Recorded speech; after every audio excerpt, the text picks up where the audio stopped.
सूत्रधार प्रशांत किशोर ने अपने आरोपों से बिहार की सियासी फिजा को काफी गर्म कर दिया।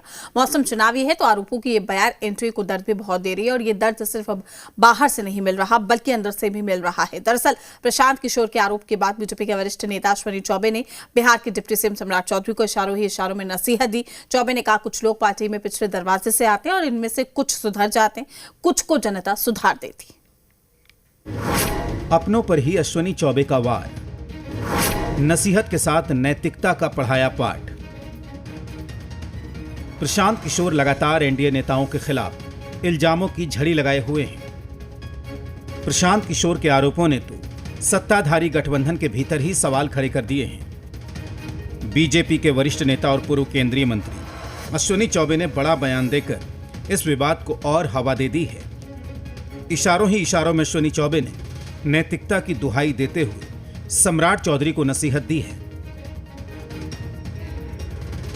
कि पार्टी में कभी कभी कुछ परिस्थितियां ऐसी होती है, कई बार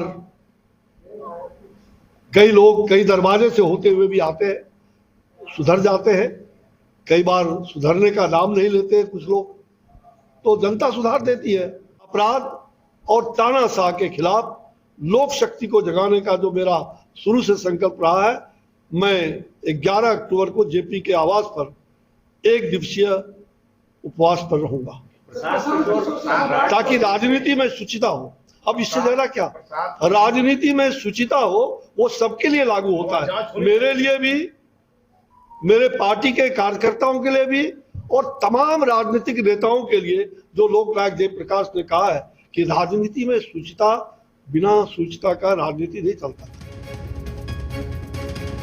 वहीं अश्विनी चौबे के अपने ही पार्टी के नेता पर सवाल उठाने के बाद विरोधियों को भी बोलने का मौका मिल गया है। भ्रष्टाचार के पैमाने पर आपके देखने का तरीका ही बता रहा है कि आप किस तरह की राजनीति करना चाहते हैं। सच और सच्चाई तो यह है कि भ्रष्टाचार को, भ्रष्टाचारियों को अगर कोई पार्टी संरक्षित कर रहा है तो उस पार्टी का नाम है भारतीय जनता पार्टी। भारतीय जनता पार्टी के अंदर से ही अब निकल के आने लगा है कि भारतीय जनता पार्टी में अपराधियों की लंबी फहरिस्त है। एनडीए पूरी तरीके से अपराधग्रस्त है और इसके मंत्री जो जितने सर्वोच्च पद पर है उतने ही बड़े आपराधिक मामलों में इन्वॉल्व है। वैसे ये कोई पहली बार नहीं है जब अश्विनी चौबे ने सम्राट चौधरी पर परोक्ष रूप से हमला बोला है। इससे पहले सम्राट चौधरी के बिहार बीजेपी के प्रदेश अध्यक्ष चुने जाने पर अश्विनी चौबे ने सवाल उठाया था। ब्यूरो रिपोर्ट, जी मीडिया।